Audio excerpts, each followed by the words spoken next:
Bonjour, donc cette petite vidéo pour expliquer en gros le fonctionnement de Google Doc. Donc première étape, chercher Google Doc dans le navigateur. Voilà, donc du coup ici c'est la page d'accès à Google Doc. Donc ou bien vous avez déjà un compte Google et donc vous n'aurez pas de problème d'accès. Pour avoir un compte Google, il suffit en général d'avoir par exemple un compte YouTube. Donc vous appuyez et vous verrez la procédure à suivre. Si vous n'avez pas de compte Google, eh bien il faudra en créer un. Moi j'ai un compte Google, donc quand j'accède à Google Doc, j'accède à ma page, je clique sur le petit document qui a un plus et qui permet de créer de nouveaux documents. Donc la petite icône là de document avec le plus, si vous n'avez jamais utilisé Google Doc, ce sera la seule icône présente sur votre bureau, je crois, et donc vous appuyez dessus et vous aurez un beau document vierge. Alors ici, vous voyez que Google Doc ressemble beaucoup à un traitement de texte classique. Et donc nous, on va commencer par nommer notre document. Voilà, comme ça il a un nom. Alors, regardez, quand j'appuie, en fait, l'enregistrement est en cours, donc toute modification du document est enregistrée automatiquement. Et donc Google Doc me dit que les modifications étaient enregistrées.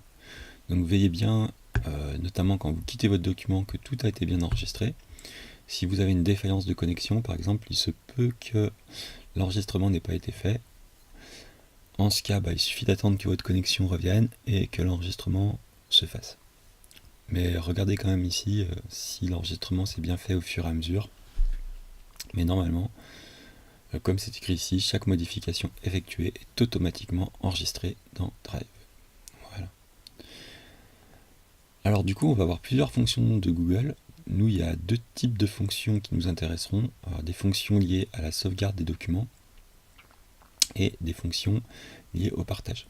Il y a un troisième type de fonction qu'on va examiner, c'est les fonctions du coup de traitement de texte normal, mais on n'y passera pas longtemps, puisque en théorie vous savez utiliser un traitement de texte correctement. Donc premier type de fonction qui va nous intéresser, les fonctions de sauvegarde. Donc il y a plusieurs façons de sauvegarder votre document sur votre ordinateur, au cas où vous auriez fait votre document sur Google Doc. Donc la première façon de procéder, c'est de télécharger au format que vous le souhaitez. Donc, par exemple, je choisis le format PDF. Donc ici, en fait, Google Doc va simplement enregistrer sur mon ordinateur le fichier ici présent que je suis en train de créer au format PDF. Donc, si j'appuie sur OK, ça télécharge dans mon dossier de téléchargement. Une seconde façon de procéder pour faire une sauvegarde sur votre ordinateur, vous pouvez vous envoyer le document en pièce jointe dans un mail. Donc vous pouvez choisir le format d'envoi. Il y a un peu moins de choix que dans le téléchargement. Il n'y a pas le format ODT par exemple. Vous envoyez ça au mail que vous voulez, mais vous pouvez vous envoyer le document. Comme ça, vous l'avez à la fois sur votre ordinateur en téléchargeant votre mail, et vous l'aurez aussi, si tout est bien configuré, sur le serveur de votre fournisseur de messagerie.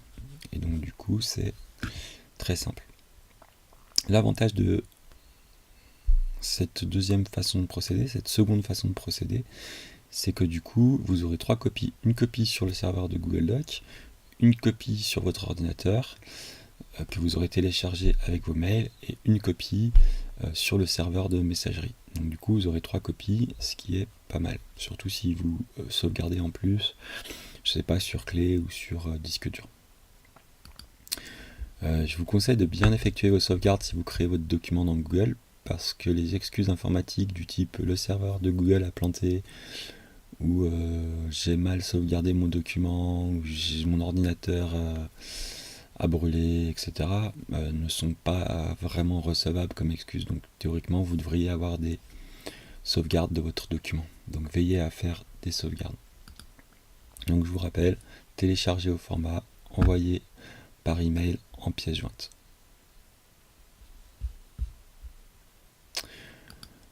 Alors on va voir, avant de passer à la fonction partagée, on va voir un peu les fonctions de traitement de texte. Alors déjà, soit vous créez votre document directement dans Google, c'est le plus simple, mais vous pouvez aussi le créer sur votre ordinateur, dans n'importe quel logiciel, je sais pas, LibreOffice par exemple. Et ensuite, du coup, vous pourriez faire simplement un copier-coller et coller du coup votre document ODT dans Google. Alors là, par exemple, je vais coller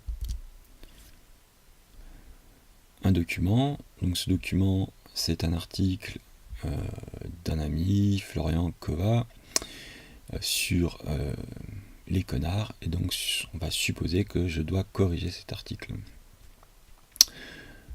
Alors là, du coup, vous pouvez utiliser toutes les fonctions classiques du traitement de texte. Alors, qu'est-ce que c'est une fonction classique de traitement de texte? Du coup, vous avez tous les formats, les changements de format de police, de taille de police. Vous avez pour mettre en gras, pour mettre en italique, pour souligner, pour changer la couleur du texte,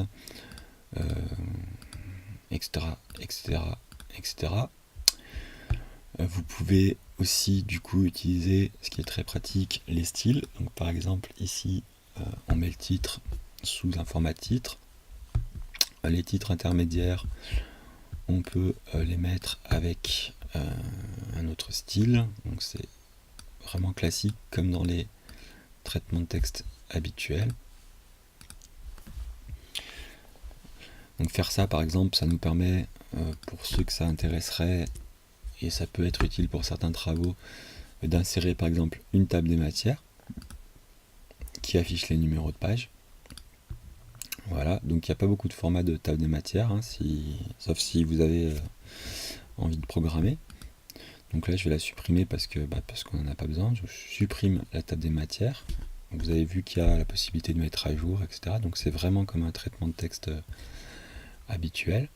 Supposons qu'on veuille travailler sur ce paragraphe. Alors vous pouvez changer les interlignes. Donc là c'est une interligne 1.15. Vous pouvez mettre en interligne simple, en interligne 1.5, en interligne double, etc. Donc moi je préfère l'interligne 1.15 ou l'interligne simple. Si vous avez vu, vous pouvez changer aussi les espacements avant le paragraphe, après le paragraphe, etc. Il y a toutes les fonctions pour mettre des listes numérotées, des listes à puces, pour faire vos retraits. Là c'est pour supprimer la mise en forme.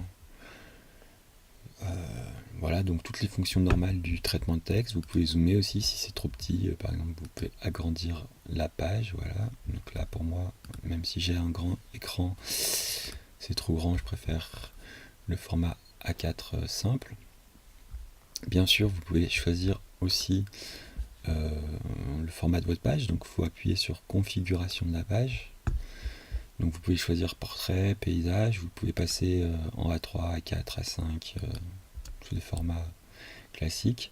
Vous pouvez changer la couleur de la page si ça vous intéresse. Voilà, vous pouvez choisir la taille des marges, gauche, droite. Donc c'est vraiment classique. Vous pouvez définir tout ça comme valeur par défaut pour tous vos prochains documents. C'est vous qui voyez. Voilà. Mais si vous avez un document où il y a une typographie à respecter ou une mise en page à respecter, Google Doc, tant que c'est une typographie ou une mise en page simple, peut vous permettre de le faire. D'autant plus qu'il y a toutes les polices classiques, Arial, Ubuntu, Times New Roman, etc., etc. Donc là, je pense qu'on a vu un peu les utilisations classiques. Bien sûr, il y a le tout sélectionné. Si vous voulez, par exemple, justifier tout, parce que c'est moche quand ce n'est pas justifié, vous pouvez centrer et faire tout ce que vous voulez. Voilà, donc ça c'était pour les fonctions de traitement de texte. Nous, ce qui va nous intéresser plus, c'est les fonctions de partage. Donc pour partager, c'est simple, vous appuyez sur partager. Vous indiquez le mail de la personne à qui vous voulez partager, avec qui vous voulez partager votre document. Donc supposons que vous mettiez mon mail. Donc là j'ai mis un mail fictif, mais vous connaissez mon mail. Voilà, vous mettez le mail ici. Vous pouvez mettre un petit message. Par exemple. Voilà. éviter ce genre de petits messages. Quand vous partagez, du coup, vous pouvez choisir la modalité de partage. Donc, vous pouvez choisir de me laisser la possibilité de modifier votre document. Vous pouvez me laisser la possibilité de mettre des commentaires sur votre document, ou vous pouvez me laisser la possibilité de lire votre document. Donc en fait, pour que ça marche, en tout cas pour avoir une précorrection par exemple, il faut choisir le mode modification. En général, il est par défaut, mais vérifiez bien. Sinon, il faudra que je vous demande cet accès-là. Alors modification, ça veut dire que je peux modifier votre texte et je peux aussi commenter votre texte du coup. Donc modification, c'est je peux tout faire sur votre document. Donc ensuite vous envoyez, je reçois un mail avec votre document, un lien vers votre document et vous n'avez rien d'autre à faire. Donc vous n'avez pas besoin de copier le lien, de m'envoyer un mail supplémentaire, etc. En général, je reçois un message dans ma boîte, si tout se passe bien. Il y a d'autres façons de partager avec un lien, etc. Mais ça, c'est la version la plus simple. Et tant que c'est à partager avec moi, vous mettez mon mail, c'est vraiment facile. Voilà. Donc en fait, je vais vous montrer ce que je peux faire en fait sur votre document. Donc sur votre document, je peux d'abord faire des commentaires.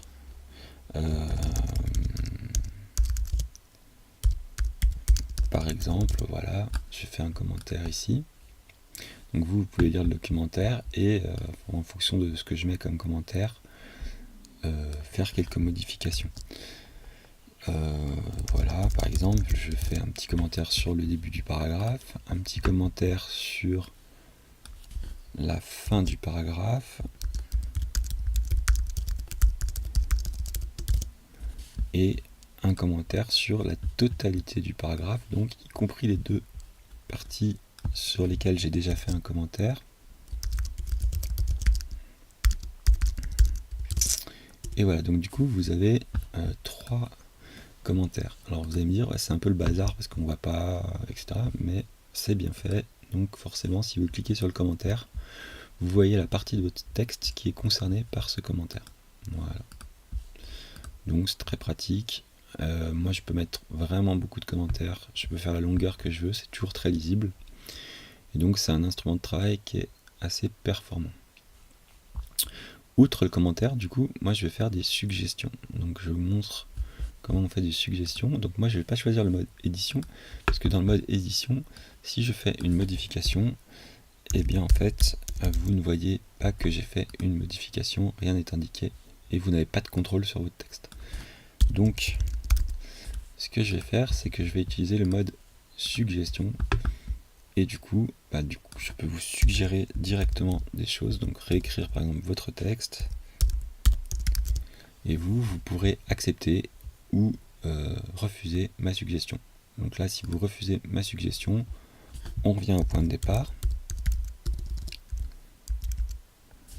Mais si vous... voilà, j'ai fait un petit...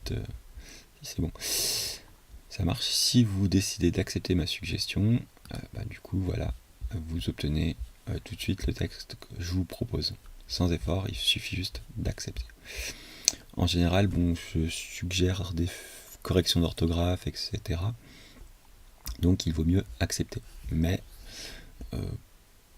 parfois c'est vraiment des suggestions, donc c'est vous qui avez la main sur votre texte. Donc vous faites ce que vous voulez. Les suggestions, on peut faire des suggestions très précises, par exemple des mini-corrections orthographiques, même si là il n'y a pas de faute d'orthographe. Je peux rajouter simplement des choses. L'auteur est très bon, voilà.